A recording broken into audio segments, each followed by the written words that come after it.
Writing a good story is hard. Making a good movie is hard. Transforming one into the other is even harder. Welcome to Adaptive Difficulty.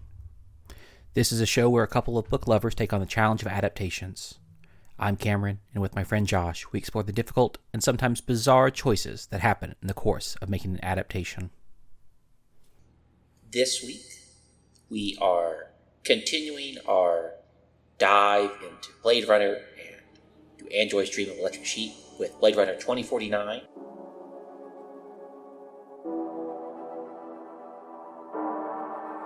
Hello, I'm Josh. And I'm Cameron. And this month we are, for lack of a better title, we're doing what we're calling New Pod Plus, which is where we are just going to cover something. We've already done the main material, the original book, the original movie, but there's a sequel or another adaptation or maybe in the future, some other format that it's been in, and we're just interested in covering that. So we're starting out that with Blade Runner 2049. I think this is a significantly better, both A, film, and also B, adaptation. I think I both agree with you that I like watching this movie better, but at the same time, I was kind of like, this is retroactively making me like Blade Runner, which I didn't hate as much as you to begin with, but I was like, it's also making me like it a little bit more. Because I think it works. They have very different vibes and paces and styles, but I think they also work as a pair capably. Yeah, it's one of those things where I think that this movie does, I think, make me appreciate the other one a bit more. I still don't like Blade Runner, I think, as an adaptation of that film, but because this movie kind of handles it in a way that I kind of glad they handled it, I can kind of understand and maybe retroactively kind of appreciate things in the first film.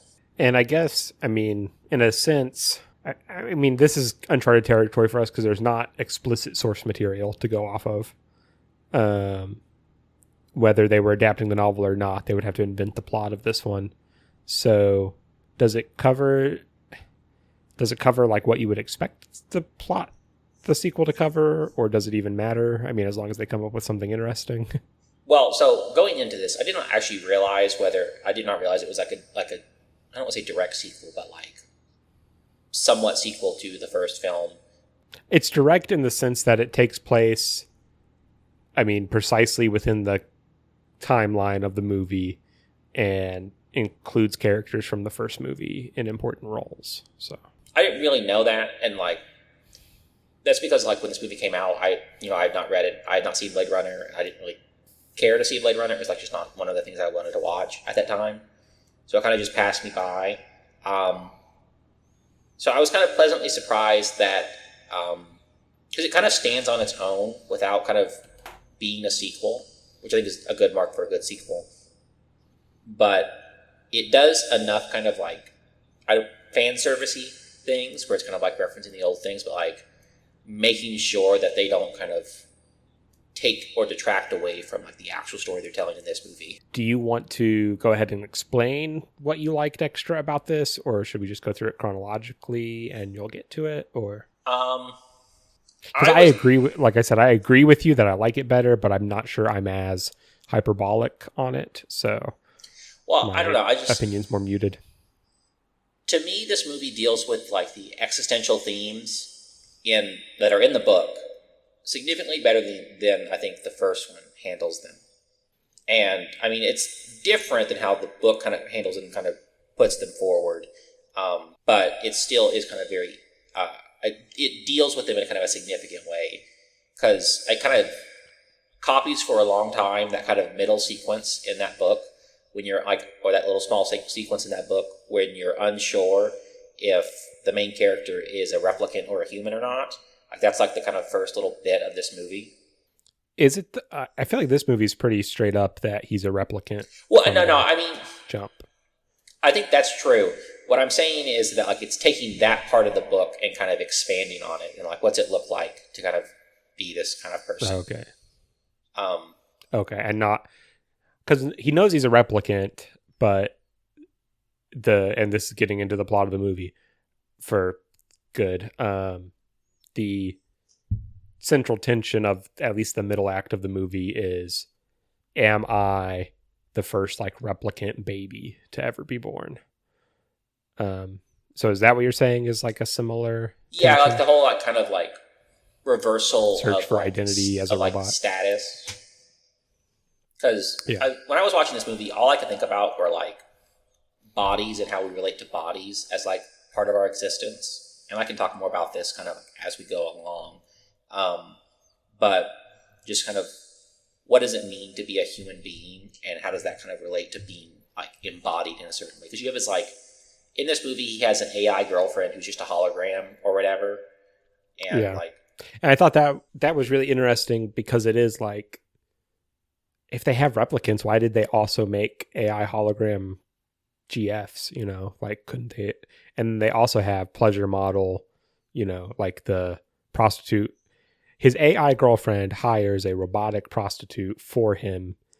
So you're in all these different layers of like, what does it mean to be human, and what level of like digital slavery are any of these creations? And I got like massive Descartes vibes, where it's like, you know, what's the mind and what's the body? Because it's like that scene, and we can talk more about it later. I don't know why I keep saying that. We're just gonna talk about it now. He like the holographic girlfriend like stands on top of the replicant prostitute, so that they can be like one person or whatever. But it's like out of sync and very much like you can tell which one is which, but like you kind of still kind of convincing yourself, or like Case, the main character, is convincing himself that like they're the kind of same person. And it's like very like, okay, what matters more in kind of a relationship and kind of personhood and like humanhood?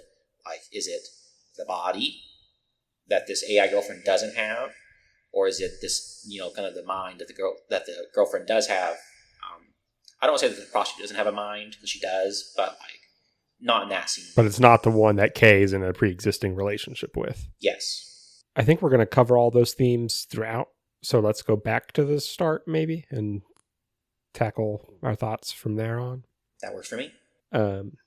My first thought was just the opening crawl at the beginning kind of just sets things back to the status quo that the novel would have, I felt like, which I thought was interesting.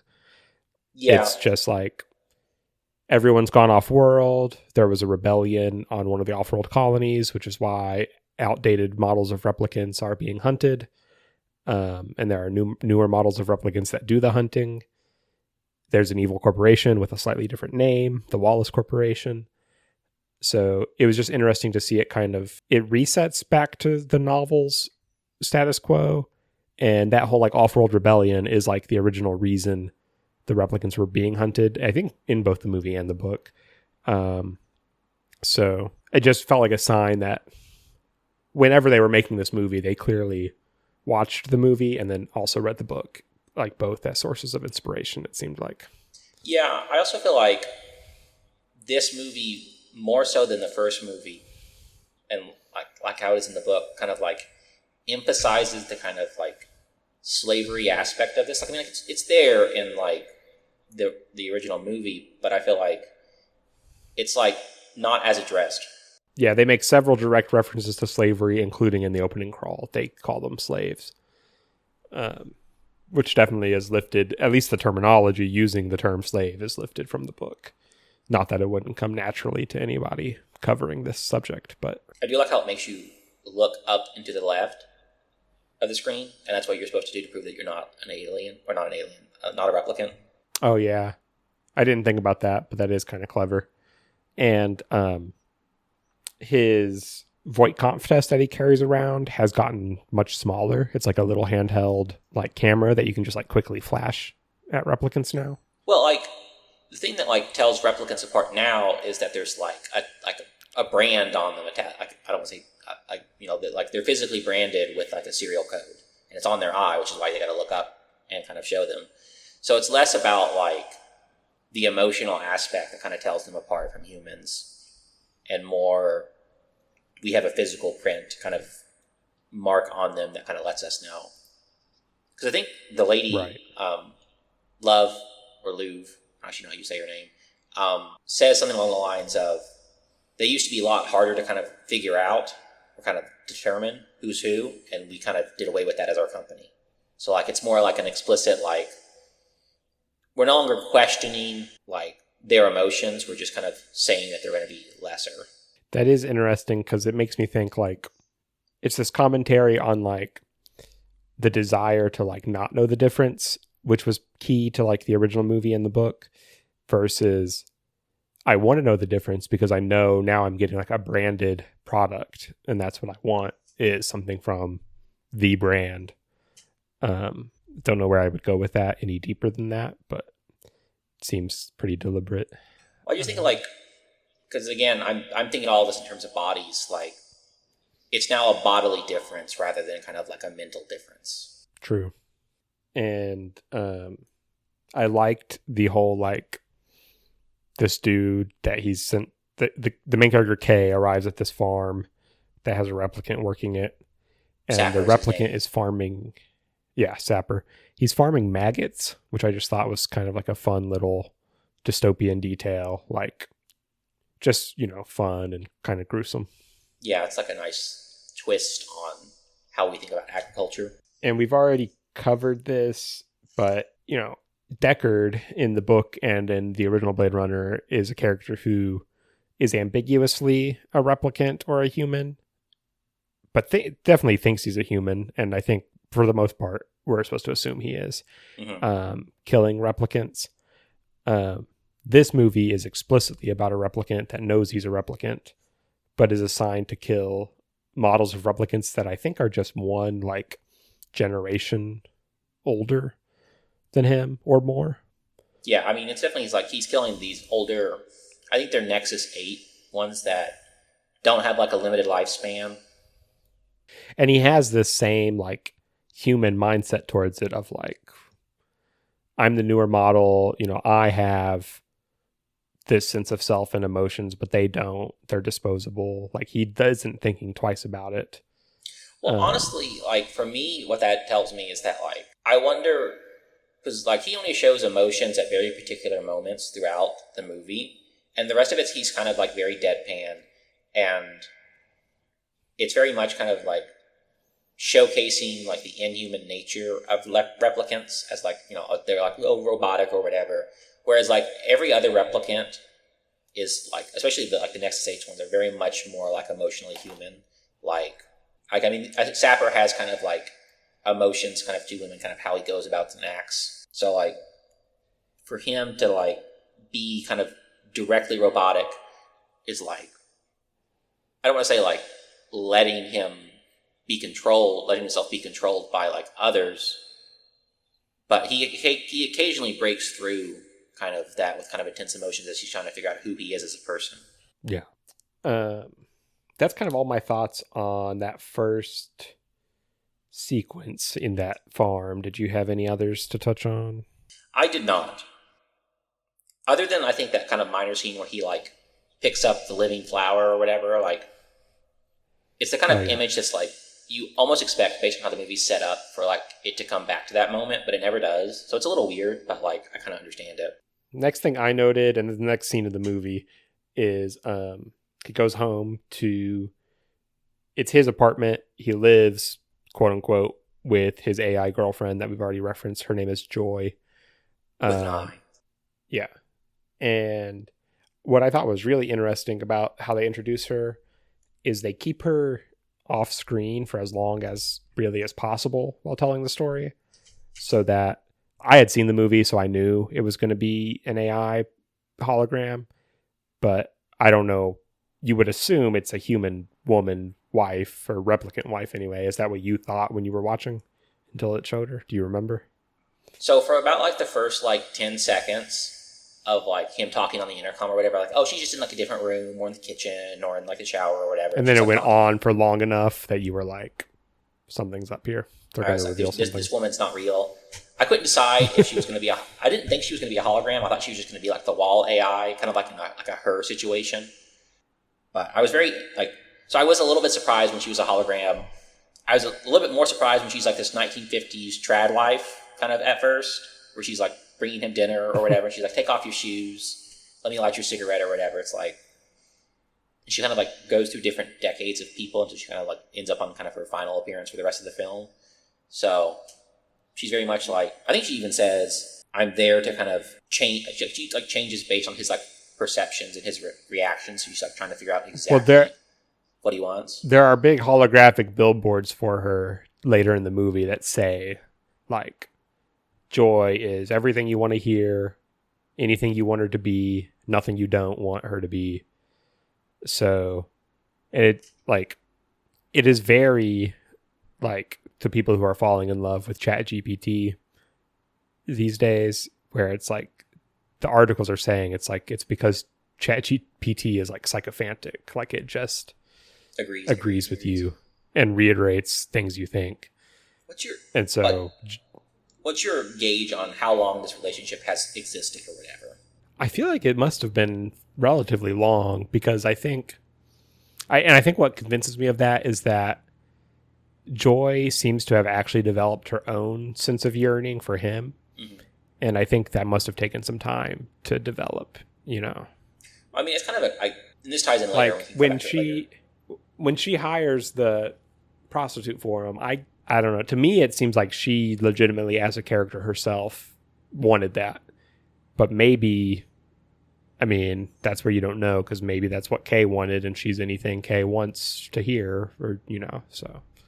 Yeah, but I feel like we don't get that vibe from Kay, where because I mean, he like directly turns down the prostitute the first time. And that would also require like meeting his needs on the level of mind reading, which I don't get the sense that like these AIs have the capability of. So she goes outside with him. Like, he gets, part of the point of this scene is that it introduces his little handheld version of her that he ends up storing her in. And then he's able to go outside with her, and it rains, and the rain like interacted with her skin. Okay, so it does like interact with her skin. My interpretation of it is that like the actual rain is going through her skin, but the AI is like taking in information from the environment, and so it knows it's raining, so it puts rain on her skin or whatever. Okay, and she, to some extent, feels it and reacts to it, or at least does a facsimile of what you would expect her to do. I have in my notes, I was like, is she the electric sheep in this film? Is that who she's supposed to be? Is like the electric sheep? Or she's like the kind of fake relationship? In a sense, it's like, do robots dream of holographic women? Could be the name of the hypothetical book sequel that this movie is hypothetically based on. I like in that scene, they're about to kiss, and he gets a call from the police station, and it literally puts her in like freeze mode because she's like also his phone. And so it's just very funny to me is like how literal it is that like he has to put his life on hold for his job. Yeah.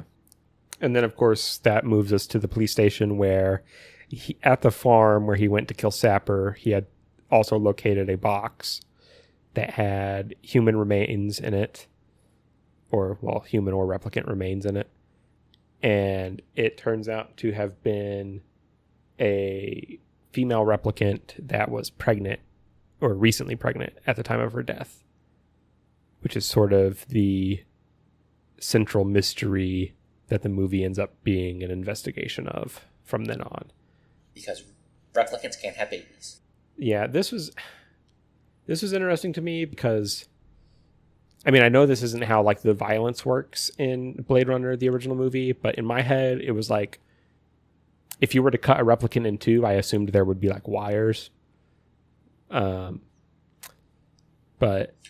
I feel like in the book and also in Blade Runner, it's very much like we can tell after like an intense autopsy, kind of like what they do where they kind of like look for kind of serial codes on them. Yeah. I will say in the movie itself, in the first Blade Runner, like they literally just look like they're people who are dying. Like it doesn't look like they're robots in any capacity, like when they get shot. Yeah, but you don't get like a super detailed autopsy of any of their insides or anything. I mean, you just see like blood. Yeah. I will still never understand the impetus to like make them so human that they require blood in their bodies so that they can get dramatically shot on film.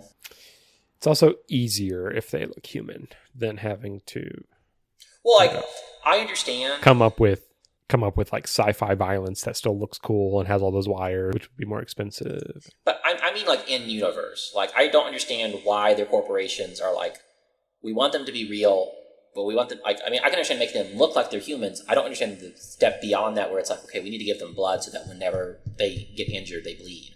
That part is the part that's like a step too far for me. Yeah, but they do end up with the whole like, I mean, you see that one replicant be born effectively, and she like comes out of a sack in the ceiling, and basically it's just like emerges from a womb with like fluid on her and everything. Yeah, so if we're meant to believe that's how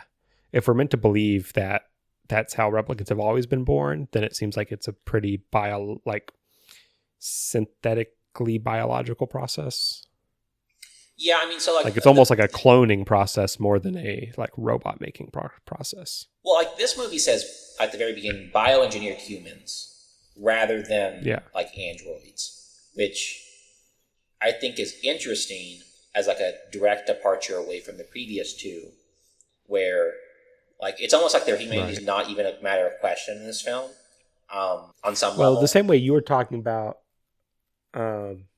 issues of like your relation to your body as what makes you human. What I kept picking up on, and what's pretty explicit, so I'm not like giving myself credit for here, is like whether the simple act of being born is what conveys humanity.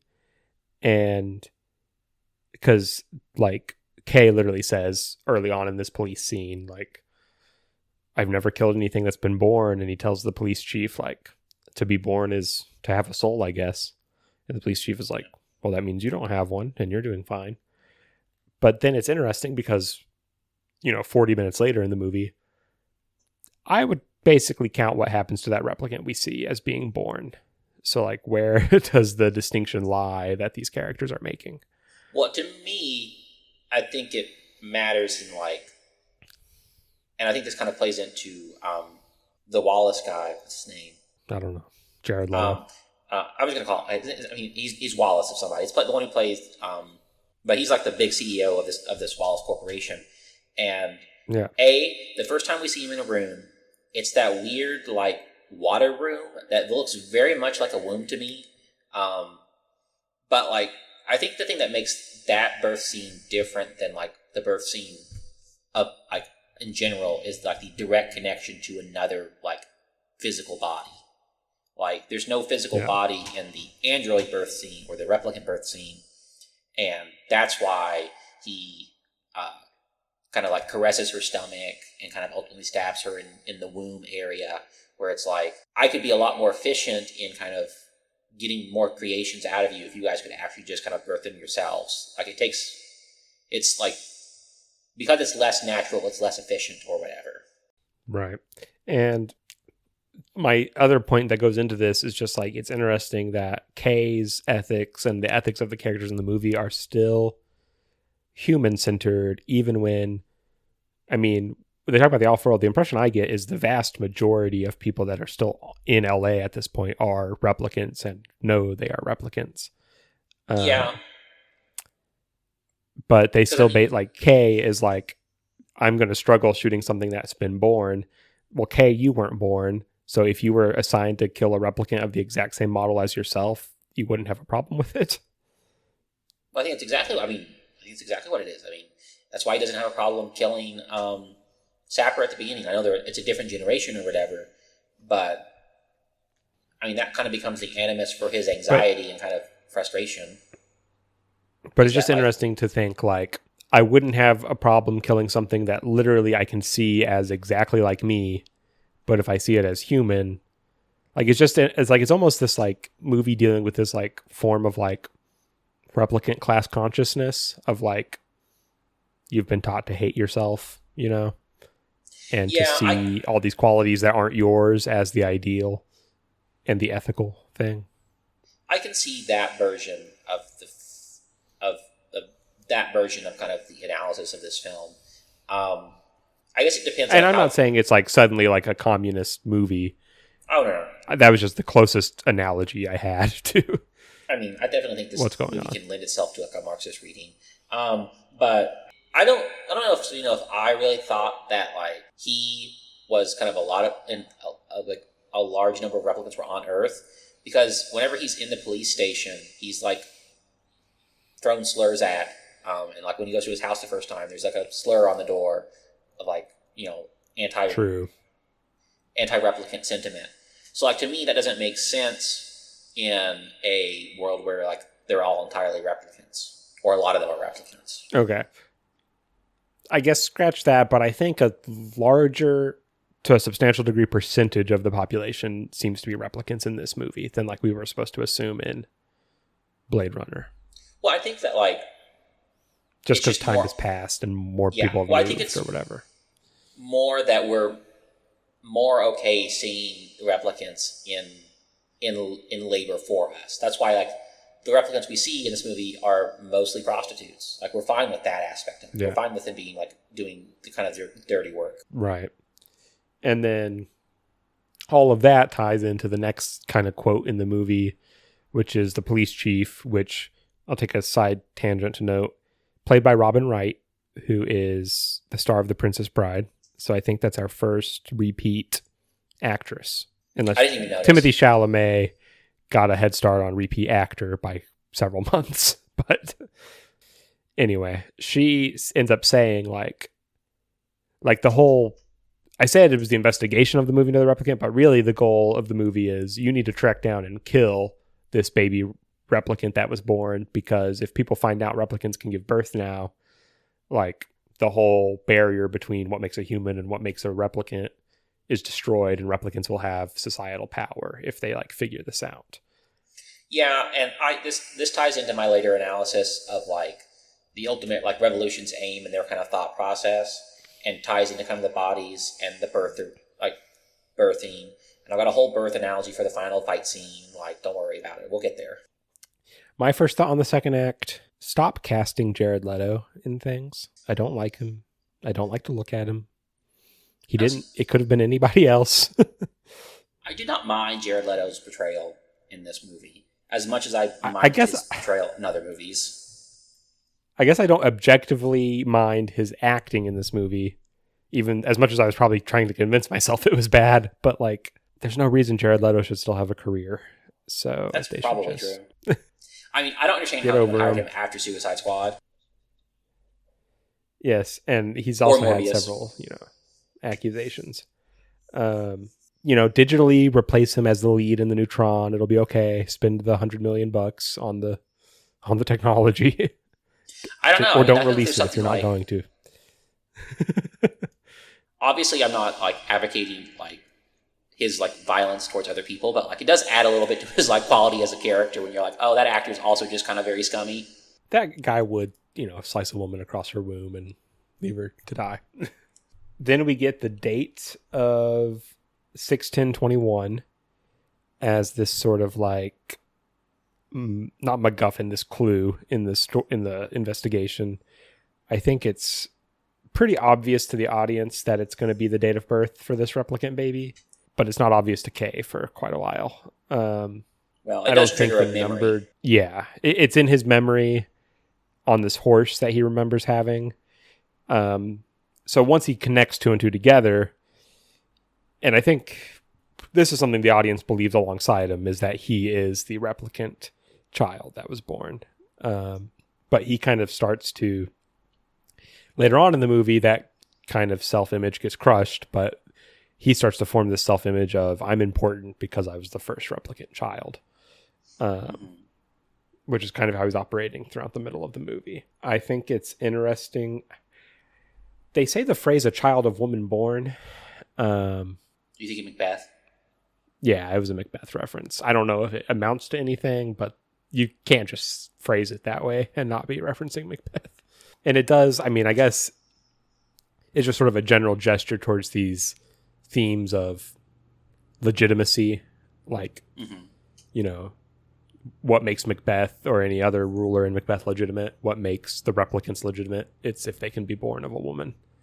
Yeah. So I mean, I do also think, like, to me, a lot of the birth imagery, and this is not subtextual. This is very like in the text itself, like the religious connotations of like birth and like the role that like Mary plays. Also, like, I don't know if you caught this, but like the replicant prostitute that they kind of like use for the rest of the film, her name is Mariette, and I'm like, she's supposed to be Mary Magdalene, and like, because he kind of sees himself as like, or he's kind of put up forth as kind of like this Jesus figure before it's kind of like taken away from him. That's interesting because my connection with the name was a shortening of marionette, like being puppeted. Yes, and she literally does get puppeted basically during the sex scene. Yeah, I mean, I'm sure like both of those things are true, but I kind of like the baby ends up being like wrapped in blue cloth, and that's like very close to Mary or whatever. So it's like it's almost like it sets up as like a Jesus kind of narrative, like a Jesus story, but it's actually like the story of Mary almost, or becomes a story of Mary, and she's like an miracle birth, immaculate conception, which is about Mary, not about Jesus, according to Catholic lore. That's true. Yeah, that's not uncontroversial fact. Yes. Approved. Get the stamp. So my next thought is on the scene that follows. He knows that he's looking for this child and that it worked at this labor camp at one point. So he goes there. And I thought this was really, really interesting because it just shows you, and I think this is how, unfortunately, how it would be in real life, like the existence of replicants, which are this like explicitly endorsed, like all humans basically think that replicants are like a moral form of slavery that's available to them. They have AI holograms that are like a moral form of slavery that's available to them. And there are still child labor camps because, like, you know, business interests will stop at nothing. Like, there's no form of exploitation that they're going to find immoral just because there's other forms of it available now. I thought that was just a very like interesting point the movie made by showing that. Well, I think again, I'm drawn towards kind of like what's the economy of bodies here. I didn't think about this because I guess it makes sense that they're probably not replicants. Although I can imagine, in a very dystopian sense, why you would want child-shaped replicants. But I don't know that we know that all the replicants are the... Replicants apparently age. This, like Kay is older now and believes he would have been younger at one point. But isn't that and just maybe like... you can make... Isn't that just like these memories are implanted in him and he's not actually changed at all? Oh, that's true. That's his belief. That's his original belief, is that these memories were implanted in him, and I think that's what actually happened. Yes. So I guess maybe you can make them at any age in life, but they do seem to. I mean, Deckard ages, so they kind of have to introduce aging, or the movie just wouldn't make any sense because they have Deckard in the movie. Yeah, but, I mean, I think Deckard's. Honestly, I think Deckard's just a human. I don't buy fan theories on the first Blade Runner. But this movie goes out of its way to not confirm or deny anything about whether he's I don't think it was ever a fan theory. It was always something the movie was actively ambiguating, if that's a word. That's fair. But yeah, that was my main thought on that scene. Like, I for the most part, the scene just serves to move the investigation along. But that just like showing that this. Oh. When they get there, all the children are clutching over at him like he's some kind of messiah figure. Yeah, that's true.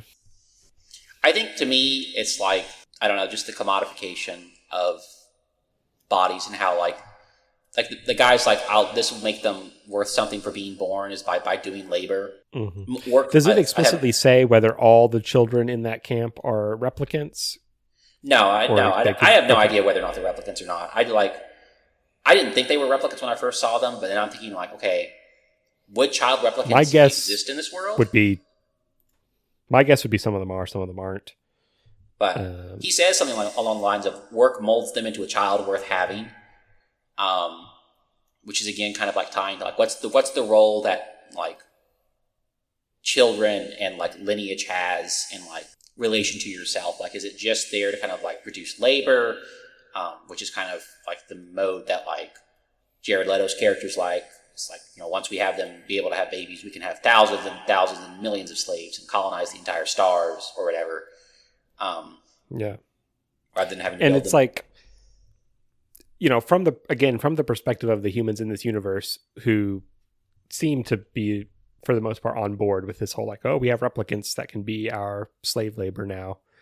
It's interesting that there's still this ethos of like, well, even the human, the humans and the human children work is what makes them worth having, even though we have this soon to be unlimited, essentially, source of labor.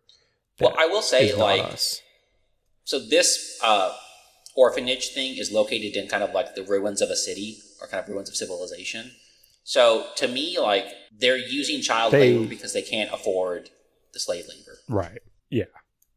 But I mean, that still goes back to like, it could very easily be an arrangement just like we have in real life now where, Nestle in the US can definitely afford employees, but they contract with Nestle branches in Africa that, are employing slaves. So yeah, employing, quote unquote, enslaving. I mean, they're doing labor specifically for off-world colonies. Like they're building, like they're getting like the precious metals out of like ruined electronics, and so that using is for spaceships. Pretty much a direct comparison to how precious metals are harvested for electronics from the first world in the third world, or by the first world in the third world today. So, moving on to a lighter note, unless you have more thoughts on the camp scene. I mean, this is the scene where he finds the toy, which is what convinces him that maybe he's actually a real boy all along. Oh yeah. Which, I mean, is like very important for like his character going forward, but like as a plot point, it's just a plot point. Right. I don't see much significance in like him finding it, other than like it. But now that he is a real boy, we move to the next scene, which is we've caught up in real time with the hiring a prostitute scene. But the main thing I wanted to note here is Joy decides that Kay needs a name because he's a real boy now. So she says a real boy needs a real name. Joe. And that made me laugh. I just thought it was funny that she like dramatically was like, I've come up with a name for you. Well, like on one level, I'm like glad it was not Adam, because it could easily have been Adam. That would have been obnoxious. Joe starts with J. So we're getting, and Joseph. So we're going somewhere with Jesus still, maybe. Well, I mean, to me, and this comes at the very end whenever he's talking to, or he's kind of listening to the giant naked version of Joy hologram, where she also calls him Joe. And to me, it was like, okay, so did she actually have this idea of calling him Joe because that's what she thought he should be called? Or is that like the first thing that's in her like memory bank that she reaches for? Yeah, I also think it's just supposed to be sort of this like stereotypically boy name. Like, yeah, you're supposed to notice it's just kind of stilted and not a particularly unique or interesting name. It's also only one letter off from Joy. That's true. Then he goes and visits the memory maker. And what this is like this woman who has been trapped in this... What? She's Bubble Boy. Yeah, she's been trapped in a dome since she was like 8. She has this little device where she is able to come up with and create the memories that people have. And I just thought, regardless of deeper themes or anything, I just thought this was like a neat little sci-fi idea in the middle of the movie. It's one of those things. Because it could have. I like the. It could have so easily been. Aspect. Yeah, it could have so easily been. We have this algorithm that generates memories, like you're a Dwarf Fortress dwarf, or, or like we have this AI that generates memories, or even just that we have a human who writes memories. But turning it into this visual, it just works better in a movie. So it was smart thinking in that way.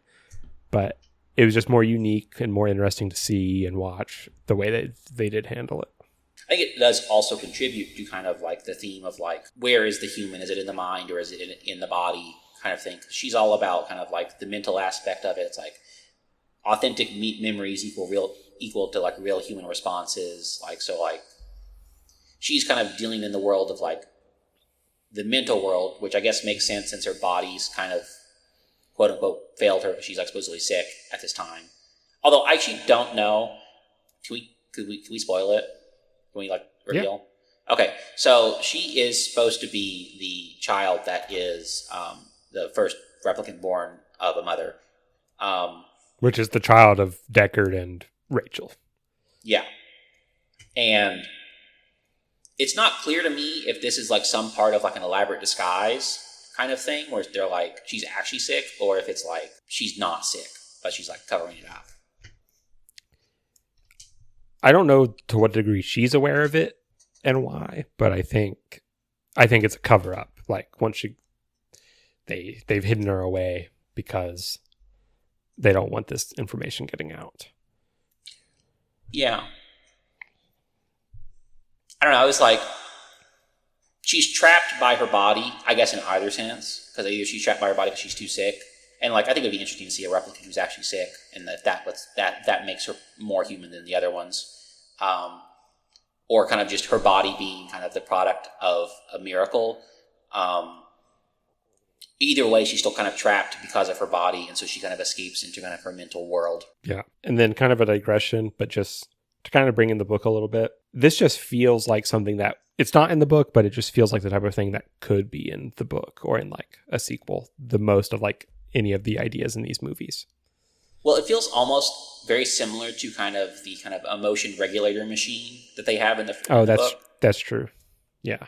Where like we don't see how that works like on a technical level. We just know that like they press the button, they feel the certain thing, and I don't think it has anything to do with memories in the book, but just that kind of aspect of it kind of feels kind of very Philip K. Dick. Yeah.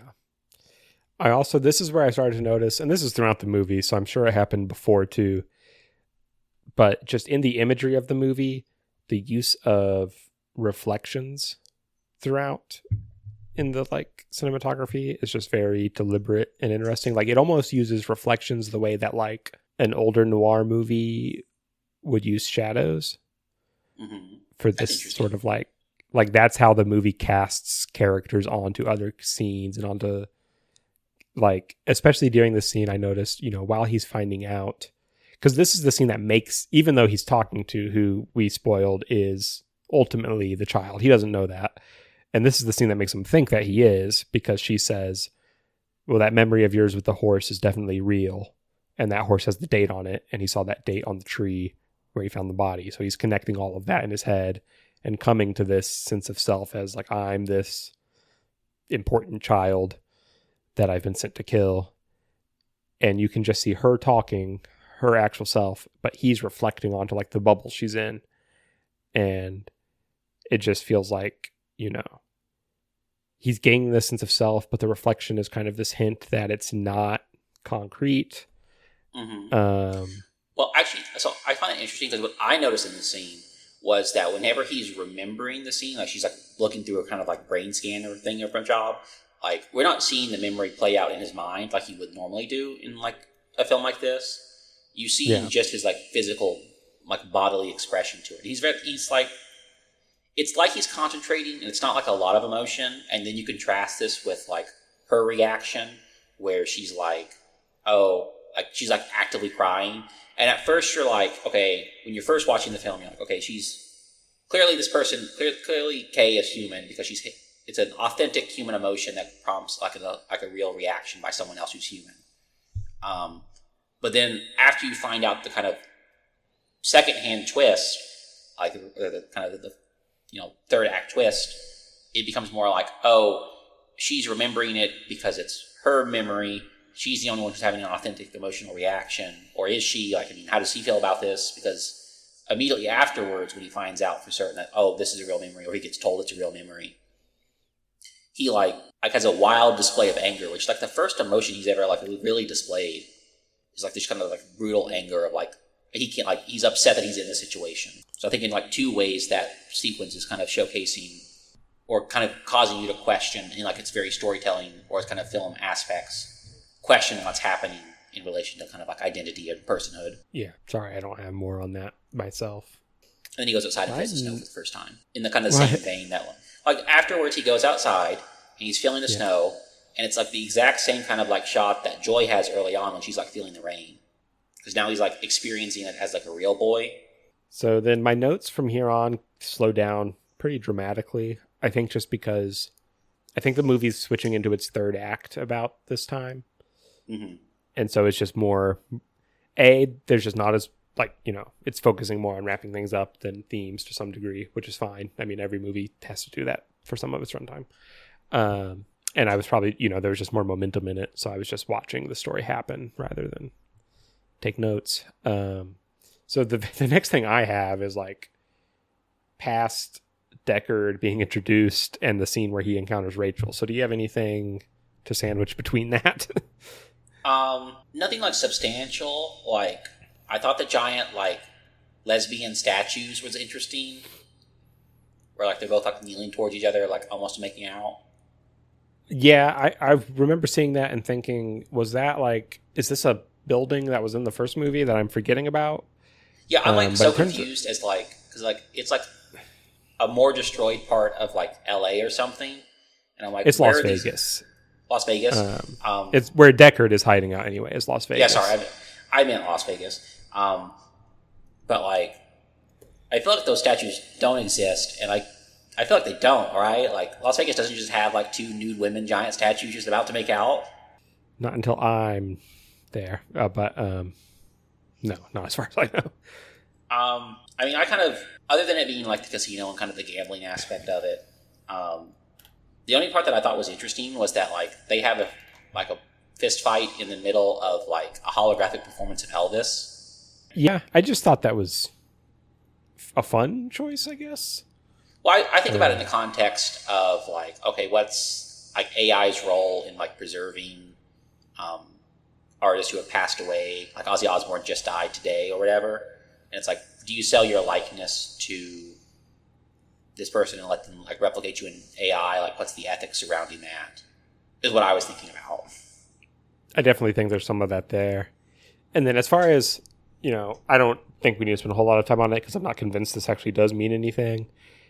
But for the whole like being in Las Vegas, I was thinking about how in the original movie there's like the chess match between Tyrell and one of the replicants. Mm-hmm. And so that's obviously, you know, famously like no luck involved, highest strategy possible game. Whereas like casino games, you know, not that there's no decision making at all, but you know, they're all probability and chance based, and just like, but more like there's a greater human element in gambling where it's like you're kind of facing off against other people in a way that you're not necessarily doing in chess. Well, it's like the first movie was about have replicants advanced to this point of being smart enough at chess, you know. And this movie is more, you know, not that it directly addresses this, but it's more like replicants would enjoy the thrill of gambling.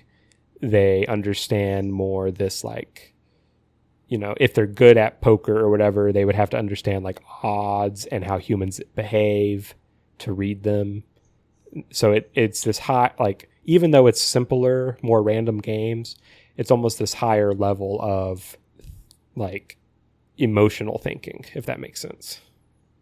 Yeah, I can kind of see in the context of like in that scene, like right after that, they're like quoting Treasure Island at each other, and it's like dreaming about cheese or whatever. And poker did take significantly longer for computers to beat humans than it did chess. So, well, yeah, poker's, you know, got a chaotic element to it. You call it the human element if you want, or whatever. Yeah.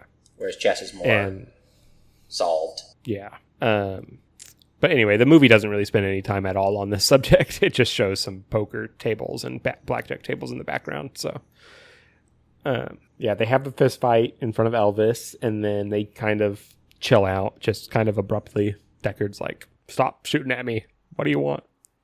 And they just kind of talk. It's like, it's got the same kind of, I don't say vibe initially as like the sequence in the first movie between Tyrell and the replicant who finally goes up and meets him. It's like, at this point in the film, you're still like, Kay is clearly the son of this person. It's a father-son kind of meet together kind of thing. In the same way that like it was father-son kind of relationships in that first film. Yeah. Also, they give Harrison Ford the like hero entrance of like, ooh, you know this character, which is like on the one hand a little obnoxious, but I also don't know how you could avoid doing it. That's just a stray thought. I don't have much to say about this sequence because like I feel like I was watching a lot for this time, and I felt this was mainly like this sequence with Harrison Ford in kind of Las Vegas was very plot driven rather than kind of like thematically or visually driven. If I had one thing, like, if you were able to get Harrison Ford back for this movie, I understand why you do, but it almost feels a little just like perfunctory. Like, it's a little cul-de-sac-y. Like the movie, you could keep the exact same plot, including him being Deckard's possible child, and I don't think whether Deckard's there or not really impacts it all that much. I also think that perhaps he doesn't need his own location or whatever. Yeah, that just pads the runtime without a whole lot of payoff. We did get to see a dog, though. That's true. So then he goes with Deckard. They end up at the Wallace Corporation. And Joy does die. I feel like that's kind of an important beat for his character. Oh, yeah. The bad guys catch up with them. And to be clear, the reason they want to catch up with him is because they don't want the idea that there's a replicant child out in the open. No. The ones who kidnap Harrison Ford's character, Deckard, they want to find the child because they want to experiment on them and make their own birthing replicants. Okay, my mistake. Oh, yeah. Yeah, Joy Kay has taken her and added her exclusively to his little hard drive version. And that gets stepped on, which deletes any version of his Joy character from existence. Like mortality, the existence of just one body or whatever. Like, is this what makes us human or whatever? It's all there. The bodies are just the entire language of the film. And then they get captured there. They go to the Wallace Corporation. Wallace himself like monologues at Deckard for a while. And then they bring in another replicant of Rachel from the first movie. Which is just like, it's a good special effect, and one of the few times I haven't minded this type of special effect in a movie. And then they shoot her dead pretty quickly and abruptly. Well, I mean, they shoot her dead because they don't see any value in her because she's just there to convince Deckard to join them. And Deckard's like, I mean, they bring her up because they're like, we're going to give you her back again. But he's like, it's not really her because her eyes are green or whatever. So It's again this kind of notion of like basing it in the body, which I thought was kind of surprising because like you feel like in that kind of scene they're going to be like, well, you aren't her because you don't have her mind or kind of the memories we kind of shared or whatever. But he kind of like, maybe he's thinking that, but he like directly references her body. Yeah, that is interesting. I will say they specifically referenced their meeting, and since that was the Voight-Kampff test, that's very focused on her eyes. So that makes sense for why that would be like his point of reference for like how he first met her, Yeah, I'm just. It's interesting that that's kind of how he chooses to reject her. Right. Yeah. It is. I agree. And so from here, they like load Deckard onto a ship to take him somewhere. I'm a little lost on the actual mechanics of the plot here, but so they shoot Rachel dead again, and they're going to take him off-world to be in some super torture max prison thing. Feels very like Guantanamo Bay-esque in kind of its feeling. And at the same They're- time, Kay is rescued by the prostitute android who left him a bug, who put a bug in his thing to kind of track him. And they want him. They kind of find the revolution, or the people in charge of the revolution. That's what we're missing. Kay ends up meeting an underground replicant sect who are aware of the replicant child that was born. And there's sort of this... It almost reminded me of like... have you seen all the Matrix movies? Yes. I've not seen the newest one. It reminded me of like the free people that have the orgy at the start of Matrix 2. Like it's kind of that.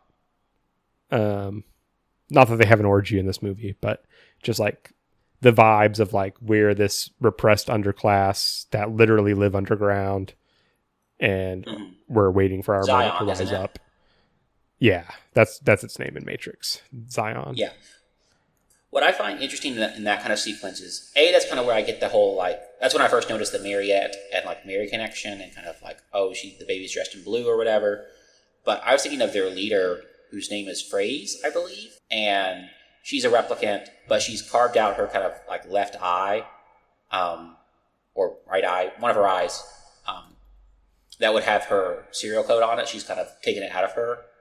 And it's like, she's taking, like, possession of her own body and kind of, like, deciding things, which kind of leads into kind of her argument that like if we can have babies, we're not just slaves, we're like masters of ourselves as well, because like bodily autonomy is like central to this film of like, you know, who gets to decide what you do with your body, and that was an interesting connection between kind of the gouging out of the eye and the giving birth, because I've just done a whole bunch of Freud stuff. And apparently, according to him, like, things in dreams when there's, like, eye gouging out, that's very, like because it's Oedipus, it's very, like, tied to, like, castration anxiety. And it's like, the loss of, like, I'm going to say male generative aspect. But it's kind of tied to, like, this female generative aspect. That makes sense. I guess my thought would be, like, do you think the movie feels like this emphasis on the body and that being the key is correct, or is it criticizing this viewpoint? Because my first thought on all this stuff, when they say like, well, if we can have babies, that'll give us power, or like I said with Kay being like, well, I've never killed someone that's been born and that gives you a soul, is that it's kind of obviously wrong-headed. Like, you know, why does Kay have any less value as a bioengineered replicant than someone who happened to come from a womb, you know?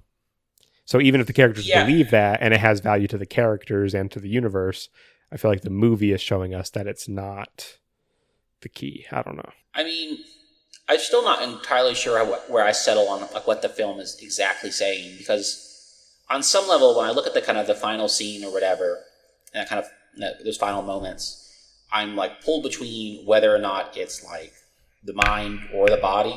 And in some ways, I think the movie is just kind of putting the question out there without necessarily answering definitively. Because I feel like there's probably more arguments in this film for why the body itself is significant to like personal identification as a person versus the mind. But I think that's more because we tend, or at least I feel like we give like priority to the mind already when we talk about ourselves as people. And this movie's trying to also remind to us of like our bodily connections and kind of responding to kind of like Renaissance, like idealism of like, oh, we're just kind of minds and the body's kind of like this imperfect replication. Fair enough. So now that we've met the revolutionaries, Deckard's been captured. He's being taken off world. Kay is rescued. He hops in a shuttle thingy. He flies to try and save Deckard. And that's where we get to the final showdown. He does manage to at least like stop the ship Deckard's on. They both get involved in this like pouring, like this flooding area. And there's just like Kay and this woman that has been assisting Wallace have like a fist fight. while Deckard's trapped in a chair trying to escape. And this is the climactic or fight. this climax is very birth scene to me. Because like, you mean like Deckard struggling out of the chair while water is surrounding him? Yeah, like I think like the kind of ship itself is kind of like the womb and like, or kind of the amniotic sac, and there's like the fluid kind of surrounding it. And it's very much like, I don't know, like this, there's a struggle in like getting if we're putting Deckard as the child, getting the child out of the womb. It's like the struggle of childbirth. It does also kind of make it so the case that like Kay's character is the one who's giving birth to this situation. Because he's the one who kind of like rescues them and kind of pulls them out. And in the way I guess he does is giving birth to kind of like the future of the movement of like replicant equality, which does make him kind of both male and female in a way. Which kind of ties I'm really in sorry. to kind of, the last thing I heard was he pulls them both out. And then you froze. So he pulls them. I'm a little freezing too. He pulls them both out of like the womb, like he kind of like he is in the embodiment of that struggle to get the child out of the womb. Right. And so he's like giving birth to Deckard, and in a way, he's giving birth to kind of like the movement of replicant equality because he's protecting them, preserving their secret by saving Deckard and not letting him be tortured. He's also kind of giving birth to a father-daughter relationship that now gets to happen because Deckard's not going to die. Right. And so he's like this kind of both male and female character, which I think ties back to kind of that first sequence when he's looking in the police database. And I don't think we talked about this, but he's like looking for DNA of like where to kind of track the child. And he comes across a set of DNA that's identical to itself. So there's two identical sets, one boy, one girl. And he's like, well, obviously one of them has to be fake or whatever. So I think this kind of like duality between like male, female is interesting and kind of comes about in this kind of scene. So I guess, and this is kind of one topic, probably my biggest criticism of the movie, but we can maybe find an explanation for it. He has to kill this woman that's been Wallace's accomplice by choking her pretty brutally for like 30 seconds or so. So is he like subsuming her femininity in that moment, or like? Well, to me, I read that part more in the kind of the religious connotations where it's like a violent baptism rather than kind of like a returning to the womb or kind of a violence in kind of childbirth. Although there is an argument to be made that like there are plenty of women that die in childbirth every year, and they're just kind of like an unfortunate casualty of birth, and like perhaps it's evoking that kind of aspect. So to get into my actual biggest criticism is that this movie, and again, maybe we can find a way that it's deliberate and or woke, but it has a lot of violence against women and not that much violence against men.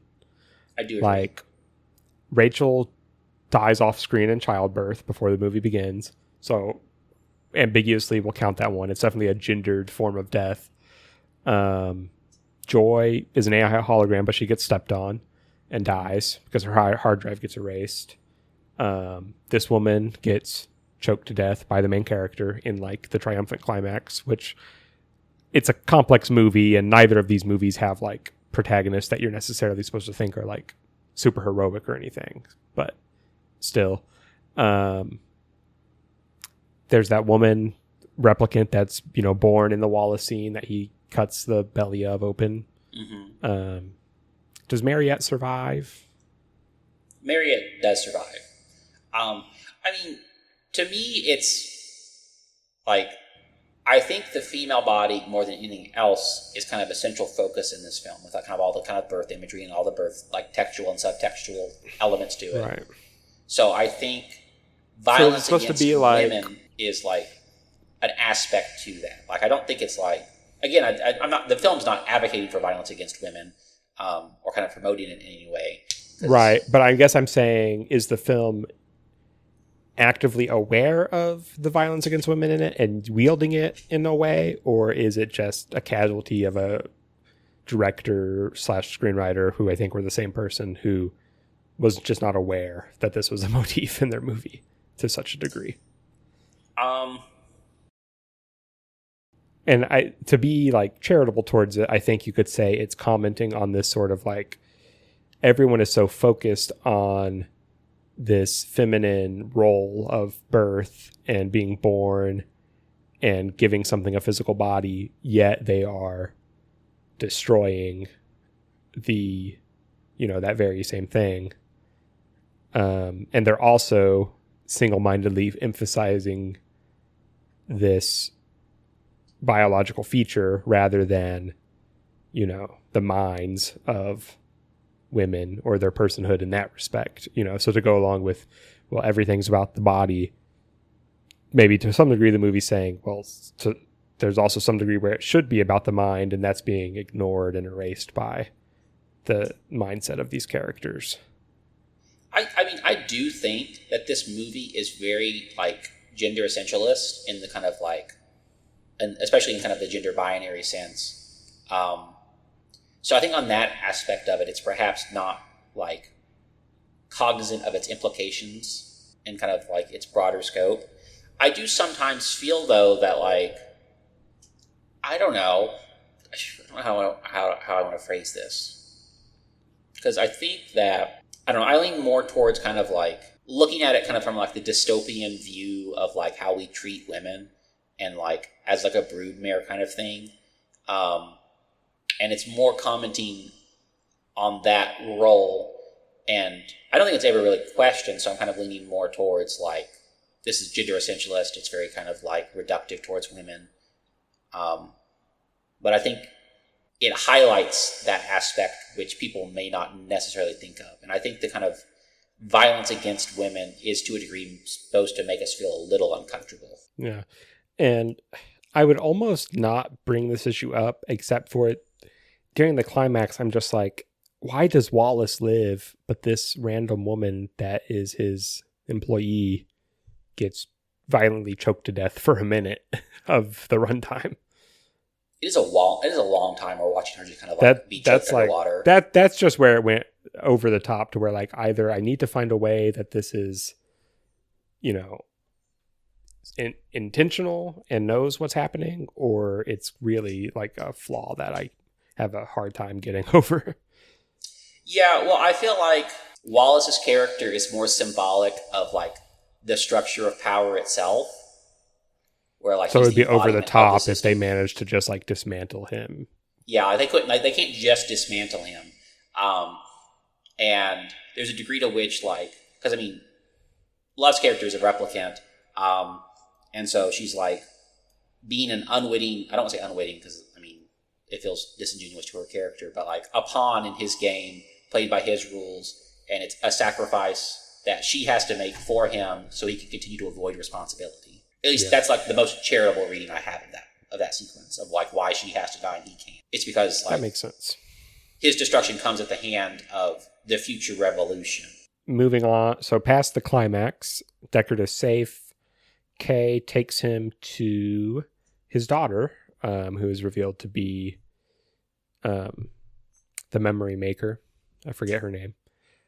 So there's a scene where they... It is Dr. Anna Stellan, or Stelline, which maybe there's an anagram in there somewhere. There's a scene where they semi-reconcile, like they kind of put their hand out. What I just think, and it's kind of a famous shot from this movie, but Kay laying on the steps outside in the snow, and, like, he's on one side of the steps, and then, like, Deckard's footprints are on the other, and Kay dies there. I just think it's a very, like, sublime image. Like, it's very, just like on the visual level, and as, like, the denouement of the whole movie, it's just very, like, arresting. Yeah, because I think it's kind of that kind of, like, ultimate expression of the kind of, like, that Kay is not a special person, which is kind of like, I would say, like, the true twist of the film is that Kay's not a special person in any significant way. He does this thing because he chooses to do this thing, not because he was born for it. And Yeah, this is a silly thing for me to say, but it reminded me of what the original twist with Rey was in Star Wars, where, in episode 8, where they're like, you're nothing, like, you didn't actually come from anyone. Like, it's a very similar theme, I think, of just like, obviously in Star Wars that got erased to, divisive opinions, but the episode 9 we could have had. Taking episode 8 on its own, which I know is also divisive, but best Star Wars film. I'll die on that hill. Just this idea of like, you can still be significant and accomplish things, even if you had this self-image of yourself as being descended from someone important. Ultimately, it's not like that. It's not that deep of a theme, because how many people really are descended from important people, but it is a theme both movies kind of share. I mean, it kind of ties into kind of like, this movie is very much like the importance of lineage, both in kind of like the metatextual aspect of it, where it's like it's the child sequel or whatever to the first movie, and also kind of like, the whole question of lineage is kind of the actual crux of the issue. And let's get to the plot started. Is like there's this birth that should not happen, and so this kind of ultimate kind of rejection of like the need to be in connection to somebody else but still be a person. So I think by the end of it, like, even though we've seen like a wide range of Kay's emotions, where at the beginning he's very like monotone and not emotive, to kind of like his more emotionally expressive middle part, and then back here he's kind of like, it's a quiet kind of emotion where you get the fact that he's like sad about Joy dying, and the fact that he's alone, like not in connection to anybody else, and it's just like his existence is enough to justify him as a person, at least in the eyes of like this viewer. Yeah, I agree with all of that. And again, going just back to that image, I think it's like, it's very deliberate that, and this isn't like all that amazing of a reading, but like he stops on the stairs and dies, and there's these footsteps that continue on past him, this idea that he has kind of sacrificed himself to allow other replicants, I guess, to continue on into the future. Well, I think it's the revolution's leader who says, like, the most human thing you can do is die for a good cause, and that's literally what he's done. Right. And it makes that very clear in the picture. And then the movie ends, and it's a pretty good movie. Yes. I do think it's a little plodding at times. Yeah, I was like, does it really need to be 2 hours and 43 minutes? No, it doesn't. The original wasn't. It doesn't have to be. But, I think, again, I liked Blade Runner more than you, even though it's not my number one favorite movie or anything to begin with. I think Blade Runner is just like a vibier, like, efficient action movie with a little bit of sci-fi flair to it. Whereas this is a much more... It's visually more interesting. Like the design of the city in Blade Runner, the original, is so much more like evocative and like than the city in this one. Like, it's very much... Yeah. This is a silly like analogy, but it's the difference between like McDonald's in like the late 90s, early 2000s versus like McDonald's now. Well, yeah. Especially in the city scenes, it really felt like in this movie, you start to notice that they have like 2 soundstage sets for the city, mm-hmm. and not any other streets, Whereas in the original, it felt much more expansive. Yeah, I feel like this is probably not true, but I feel like in the original, they did not reuse like any set like more than once. I feel like other than the building at the end. Yeah, and to some degree, it makes sense because you're seeing Kay walk out of his apartment for most of those scenes. But I do think outside of the city, which the original doesn't really go very much, I do like those because it has this very sparse aesthetic. Which honestly, spare. I was like, I appreciated it because that's kind of like the entire feeling in the actual book is kind of the sparseness. Yeah. everything's kind of It far really out. captures the sensation the book it describes to you. So I thought it was kind of like a happy medium between both of them. Yeah, but the city scenes, aesthetically, you have to give it to the original Blade Runner movie. Oh yeah. And whereas, so like I said, that the first one's the city aesthetic. It's pacier. It's more of an action movie, with like some sci-fi philosophy lightly sprinkled in. Whereas this is kind of the opposite, where it's like a philosophical sci-fi investigation where there's like 2 action scenes. And I like it more because of that. I would say they both have their... I probably like this one a little more, like maybe like, 1 of the 5 stars better than Blade Runner 1. That's not how we rank these, Josh. I'm trying to think if I had any other stray thoughts about the actual movie, but I don't think that I do, and we've talked about it quite a lot already. Oh yeah. So we'll move on to our rating system, which, as always, we first assign the book, or whatever we're adapting, which is going to be tough in this case. I guess it'll be for Blade Runner. How hard would that thing be to adapt? So, like, for example, if something is a Kirby, that means that book would be very easy to adapt because Kirby is a very easy game. I guess in this case, how easy would it be to make a sequel to Blade Runner is the question we're answering. I guess it's probably true. I mean, this scoring system is incomprehensible by design, so it doesn't really matter. To me, like, doing an actual sequel to the film Blade Runner feels kind of difficult to me. In a way that, like, pushes the story forward in a meaningful way. I agree with that. Because I was going to say, well, I think it'd be easy, but I think it would only be easy in the sense that it'd be easy to come up with kind of an exciting or intricate plot. Like, because you can just make them hunt some more replicants and boom, you've got a movie.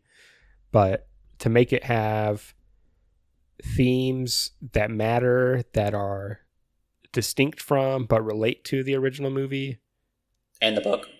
That's a challenge.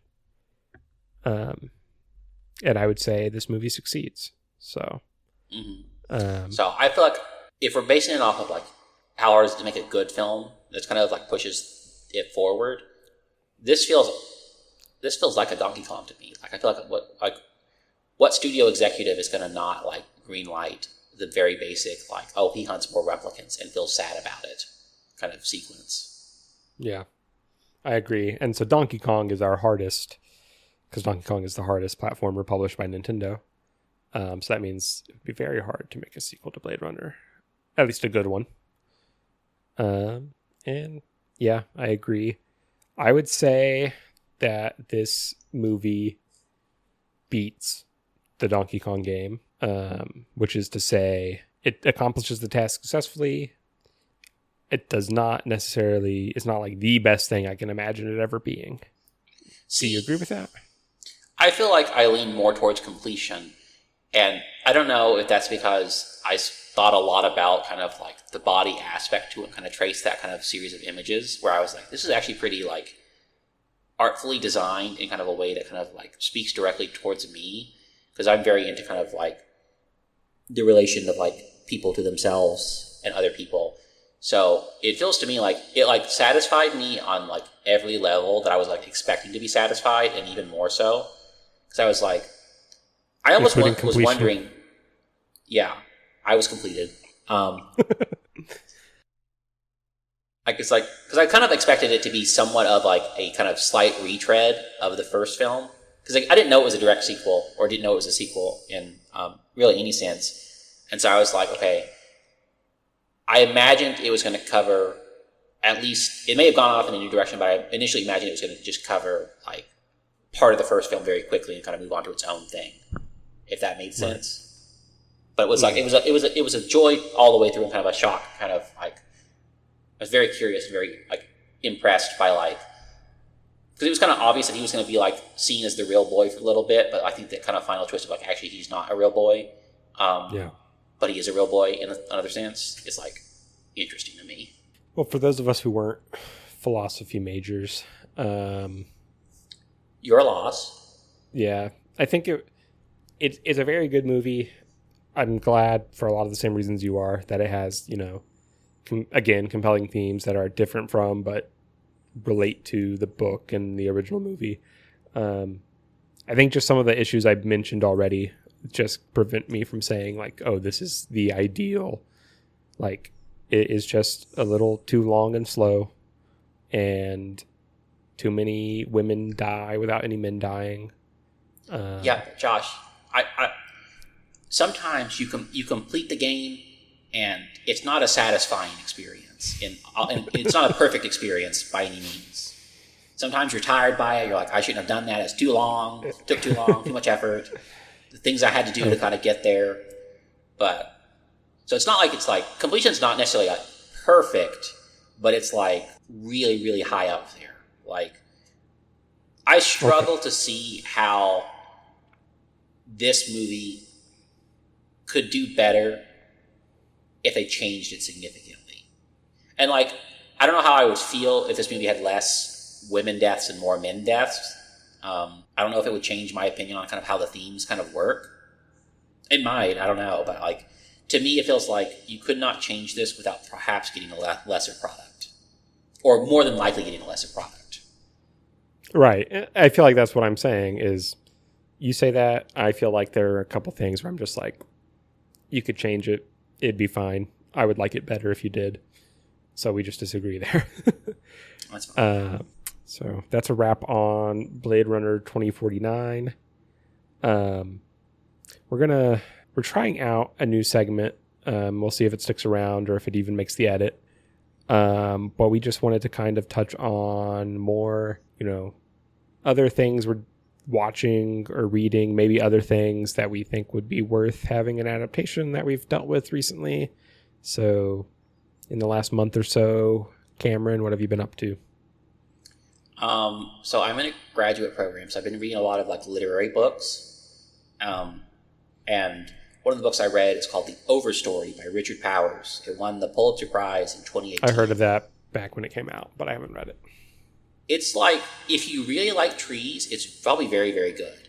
I only like trees. I don't really, really like trees. Like, I respect their importance to the environment. We should do all we can to protect them, possibly including blowing up a pipeline. I don't know. I read other books based on that concept as well.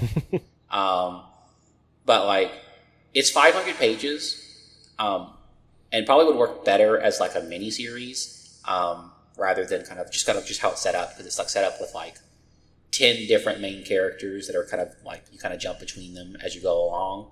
So I think doing a miniseries would make more sense than doing a movie, because I don't think you could turn a 500-page book into a movie effectively. Right. But it's really good. It's really compelling. I think it probably could be 300 pages as a book, in all honesty, and probably not lose that much out of it. But it's a good book. It's worth a read. Cool. Reading-wise, I haven't been doing a whole lot, just to be honest. I finally got caught up back to current with the current run of the Fantastic Four comic series. Ryan North is the current author, which, if you're familiar with Dinosaur Comics online, which is like a series of webcomics with these dinosaurs, they're always in the same position every single time, but he puts different dialogue in it every day to make it a different. That's like the work that got him started in comics. Like, Marvel reached out to him like, will you write for us because you write Dinosaur Comics? But his Fantastic Four is really, really good. It's very like, comics nowadays have a bad problem of like, the plot never resolves within one issue. You have to read like 5 because they know it's all going to get published as a collection later anyway. He's good at, he tells one story in the issue. And it's like, I think if you like Doctor Who or Star Trek, you would like it, because it's very much like problem of the week that needs to be solved, sci-fi stories with like clever twists and solutions. That's like a big problem I have with a lot of like TV series nowadays, where like they're like, you're meant to binge them all, so they don't have like satisfying like episode arcs. They just have like quote unquote satisfying like narrative like season arcs. It's just very frustrating sometimes. I'm like, I don't want to sit down and watch an entire series to kind of get a satisfying resolution. I want to be able to like stop. Yeah. And his Fantastic Four, I mean, he has to like bow to the powers that be. Like he's currently writing like a crossover event, and there's been other crossover events that his characters have been involved in, but the issues themselves still are, self-contained stories, even if there's, serialized stuff happening at the same time. Yeah, I mean, it's not that like serialized stuff is bad or like overarching narratives is bad. Yeah. It's just that it's like the level of like, Doctor Who, like 5th and 6th series, where the serialization got bigger, but there were still individual episodes. It's probably around there. So it's super good. If the movie coming out is similar to it, that'd be great, but I don't know that there's any reason to suspect that. And I saw Superman, which was really, really good. I was kind of like, man, we should have remembered this was coming out and just done Superman this month. But yeah, probably true. But maybe for another day. You can't day. clout chase every month, Josh. That's true. And it would be hard. I think we'll get to the comics eventually, especially because they're so prominent now. But it would be hard to identify like which to read because they're never just one source. So. Well, I feel like for this movie in particular, you'd want to read like one of the ones that deals with like, the origin of Superman in a meaningful way. Well, actually, I've read All-Star Superman, which people say is one of the most similar to it. And it actually just has one page at the start that's like dying planet, yellow sun, farmer's land. Like it just summarizes it in like 4 panels with like no dialogue. So... And this one doesn't really have his origin. I mean, it kind of brushes over it. When I say origin, that's probably like the wrong way of thinking about it. But like early level stuff and like low level stuff. Because I mean, like those comic books for Superman can get especially. Again, I don't read comic books all that often, but like I just know because it's kind of like put into my feed by the algorithm of like all the bullshit stuff that like DC, like Superman has actually done in terms of like continuity and like power scaling. Yeah.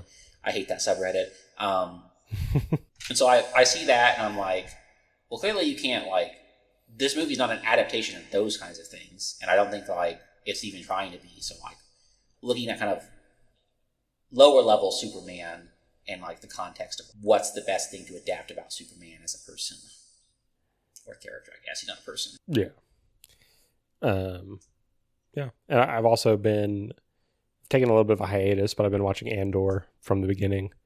Kind of starts slow, to be honest. Like, I think there's a lot of chaff in the first like 3 episodes, but after that, it really picks up and it's very good. It's turning everyday Americans into radicals, left and right. I watched Has Been Hotel, which is like an animated like series about kind of like the daughter of Lucifer Morningstar to like trying to get souls out of hell and back into heaven. It's very like quirky in a way. I mean like quirky in like both its full positive and negative connotations. Because like there's parts of the show that I like. I like the animation. I like the songs. It's a musical. And I will probably watch the season 2 when it comes out. But like sometimes it's just a little too quirky for me. I've heard of it, but only loosely. Mostly not in good terms, to be honest. It's like, to be fair, like my threshold for like bad media is like aggressively bad.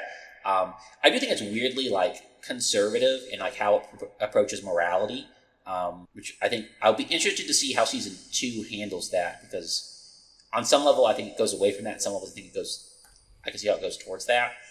And season 2, I think will flesh out my opinion on the trajectory of the show. I did see recently that Weird Al was offered the role of Lucifer and turned it down. That would not be a good character for him. Which I only read because I saw Weird Al in concert and he was really good. But yeah, again, but my threshold for bad media is very low. Like I can find enjoyment basically about anything I watch. And I think the music is actually decent. But it has like problems that I'm interested in seeing how they deal with. But it's like they got that kind of like, it's got like the Undertale fandom kind of feel towards its fandom, where it's like hopelessly like lost in itself. Yeah. I don't want to like go too hard because I don't want people to like come at me. but like, I've been on their subreddit. It's not necessarily a good place to be. Interesting to hear. I think that wraps us up for today, unless you have more to say. I will say, if you're listening and you are enjoying the podcast, it always helps if you rate us on Apple or Spotify, leave a comment or a review. We'd love to read them. If you just want to get in touch with us for any reason, our email is adaptivedifficultypod@gmail.com. We also have newly established r/adaptivedifficultypod if you want to have any conversation there. Well, that's all we have. Thank you guys so much for listening. Again, we want to thank just about everyone who's involved, which includes those who have contributed to this production. They made the world a bit more artful. I like to think they made it better than the previous one, but that's just my opinion. So thank you guys so much for listening. You guys, it really does help when you guys listen and leave comments and leave reviews. Ideally 5 stars, but we'll take whatever we can get, in all honesty. And join us next time when we review Holes, both the book and the movie. It's going to be a real throwback because I haven't seen this movie since I was like 13.